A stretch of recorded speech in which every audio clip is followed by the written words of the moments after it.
भाई खबरों में आगे बढ़ते हैं। आज की एक और बड़ी खबर है और बड़ी खबर आई है एक बड़े उद्योगपति से जुड़ी। नहीं रहे सहारा श्री, 1948 में जन्म हुआ और 2023 में निधन। लेकिन सहारा श्री की जो शख्सियत थी वो आपको बताऊं कि सियासतदानों से भी उनके रिश्ते थे, चाहे वो समाजवादी पार्टी हो, इसके अलावा खेल प्रेमी भी थे। अगली तस्वीर दिखाइए जरा। सहारा श्री लगभग 10 साल तक सहारा ने क्रिकेट को भी स्पॉन्सर किया है और न सिर्फ खेल क्रिकेट, अगली तस्वीर दिखाइए, बल्कि पेश 3 पार्टीज में भी जाते थे, बॉलीवुड के भी उतने नजदीकी थे। तो कैसे सहारा श्री की मौत हुई यह मैं आपको बताऊं। सुब्रत रॉय काफी दिनों से दरअसल बीमार चल रहे थे। वो कैंसर समेत कई बीमारियों से जूझ रहे थे। रविवार को सुब्रत रॉय की तबीयत बिगड़ गई, जिसके बाद उन्हें अस्पताल में भर्ती कराया गया। मुंबई के कोकिलाबेन अस्पताल में उनका इलाज चल रहा था। मंगलवार को कार्डियो रेस्पिरेटरी अरेस्ट हो गया उन्हें, यानी दिल फेफड़े ने काम करना अचानक बंद कर दिया। 75 साल की उम्र में सुब्रत रॉय का निधन हुआ। निधन के दौरान परिवार का कोई सदस्य नहीं था, क्योंकि सुब्रत रॉय साहब की पत्नी और 2 बेटे विदेश में रहते हैं। जेल जाने के बाद पत्नी बेटों ने भारत छोड़ दिया। मैसेडोनिया एक जगह है, मैसेडोनिया की नागरिकता ले ली सुब्रत रॉय की पत्नी और बेटों ने। निवेश पर यह देश मैसेडोनिया नागरिकता देता है। वहां सुब्रत रॉय की 3 कंपनियां खोलने की तैयारी थी। फिलहाल पत्नी और 2 बेटे मैसेडोनिया में ही रह रहे हैं और सहारा ग्रुप के करीब 2,59,000 करोड़ की संपत्ति है और सहारा शहर समेत कई मॉल, ऑफिसेज, इमारतें हैं और निवेशकों का पैसा न लौटाने पर सुब्रत रॉय सहारा को जेल भेजा गया था।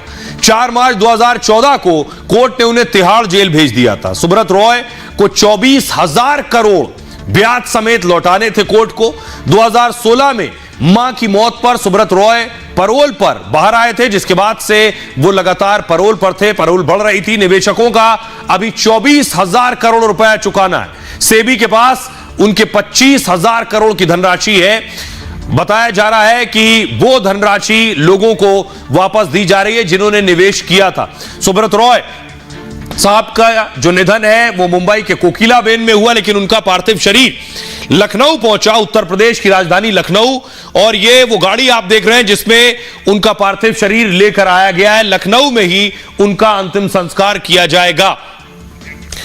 अब आपको बताऊं, सवाल यह है कि बहुत से निवेशक जिन्होंने अपना पैसा लगा रखा था, उनके पैसे का क्या होगा, यह आपको बताता हूं। दरअसल देश भर के लाखों निवेशकों का पैसा अभी फंसा है और डर है सहारा में निवेशकों का पैसा डूब तो नहीं जाएगा। केंद्र ने कुछ दिन पहले सहारा रिफंड पोर्टल लॉन्च किया है। सहारा श्री की मौत से रिफंड प्रोसेस पर कोई असर नहीं होगा। निवेशकों को लेकर 2012 में सुप्रीम कोर्ट ने आदेश दिया, ब्याज समेत पैसा निवेशकों को लौटाने का आदेश दिया था। करीब 3 करोड़ निवेशकों का फंसा पैसा वापस मिलना है। कोर्ट के आदेश के बाद ही केंद्र ने एक पोर्टल लॉन्च किया है। पैसा सहारा की 4 कोऑपरेटिव सोसाइटी में फंसा हुआ है। निवेशक पोर्टल के जरिए अपना पैसा वापस मांग सकते हैं। रिफंड के लिए जरूरी दस्तावेज पोर्टल पर अपलोड करने होंगे और वेरिफिकेशन के बाद निवेशकों का पैसा वापस मिल जाएगा। यह एक सरकारी प्रक्रिया है। सरकार निवेशकों को किस्तों में पैसा वापस कर रही है। क्लेम की यह प्रक्रिया पूरी तरह से निःशुल्क है। कोई परेशानी होने पर टोल फ्री नंबर भी है। यह नंबर है 1800-103-6891, 1800-103-6893 पर संपर्क कर सकते हैं जिनका पैसा फंसा हुआ है। और यह तस्वीरें आप देख रहे हैं, कल अंतिम संस्कार होना है। लखनऊ में ही सुब्रत रॉय सहारा का अंतिम संस्कार होगा।